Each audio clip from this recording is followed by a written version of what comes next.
हाँ हाँ भाई, मुझे पता है आप लोग सोच रहे होंगे ना कि मैं ही गलत हूँ, पर आपको बताने की ज़रूरत नहीं है। मुझे ये भी पता है कि आप लोग सोच रहे होंगे कि आज भी मैंने हमेशा की तरह कुछ उल्टा सीधा काम कर दिया होगा, पर सच कुछ और ही है और इसके लिए आपको ब्लॉग पूरा देखना पड़ेगा। गुड मॉर्निंग, नमस्ते, Radhe Radhe, welcome back to my mini vlog. So सुबह सुबह यहाँ पर इतना अच्छा मौसम हो रहा था, मन तो वापस जाने का नहीं कर रहा था।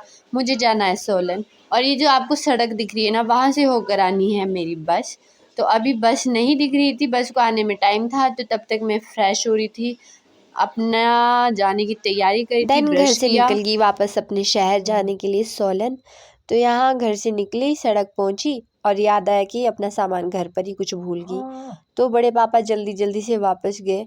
यहाँ बस को आने में अभी टाइम था। तो एक्चुअल में वो सामान मेरा नहीं था, बड़े पापा के था। तो मैं ताऊ जी को देख रही थी कि बस के आने से पहले वो जल्दी जल्दी वापस पहुंचे। ताऊ जी भी आ गए थे और यहाँ बस भी आ गई थी। तो मैं चली गई थी सोलन बस में। और आज भी मेरी हमेशा की तरह किस्मत खराब थी, आज भी मुझे सीट नहीं मिली। कल रात को वैसे ही हम लेट सोए थे, रात के 12 बजे तक गप्पे मारते रहे और सुबह 6 बजे उठ गई थी, क्योंकि ये बस 7 बजे आ जाती है।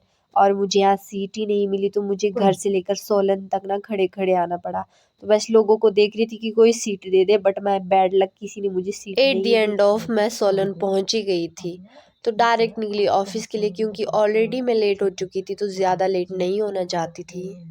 मेरे साथ रह रहे कि मेरे बारे में इतना तो जान ही गए होंगे कि मैं कितनी ज़्यादा जुगाड़ हूँ। तो आजकल जैसे बरसात है तो बाहर हर जगह कीचड़ ही कीचड़ होता है, रोड रास्ते बहुत ज़्यादा ख़राब होते हैं।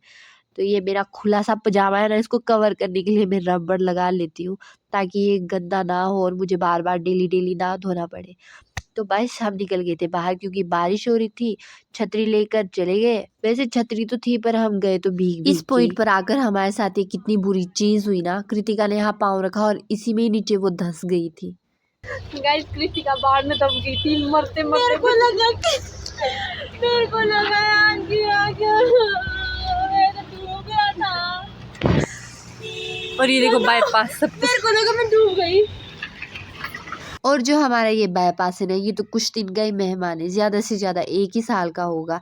उसके बाद तो इसने वैसे ही नीचे आ जाना है। देन हम लोग बढ़ जाते अपने रूम की तरफ। अब आप सोच रहे होगे कि ये चप्पल मेरे हाथ में क्या करी। दीदू अपने पाँव से मेरे ऊपर गंदा पानी फेंक रही थी, तो मैंने इसकी एक चप्पल ही निकाल दी। तो एक चप्पल इसकी मेरे हाथ में थी, दूसरी इसके पाँव में थी। तो इसने एक अंकल को बोला, अंकल ये मेरी चप्पल नहीं दे रही है। तो तरस खाकर मैंने इसको चप्पल इसकी वापस कर दी। देन हम लोग निकल जाते हैं अपने रूम की तरफ। तो यहाँ मैं रूम पहुँचती हूँ तो देखती हूँ रूम पे ताला लगा हुआ था। हम लोग अपनी चाबी घर में ही भूल के आए थे। तो प्रिया दी तो नहीं आई थी, तो मेरे पास ताला तोड़ने के अलावा कोई ऑप्शन नहीं था, क्योंकि मैं भीग भी पूरी चुकी थी। देन मैं एक बड़ी सी ईंट लेकर आई और मैंने इस ताले को तोड़ दिया था, क्योंकि रूम में तो जाना ही था, ऑब्वियस सी बात है। ताला तो हम दूसरा भी ले सकते हैं। तो आज के ब्लॉग में बस इतना ही, जल्द मिलूंगी नेक्स्ट ब्लॉग में, तब तक के लिए बाय बाय, राधे राधे।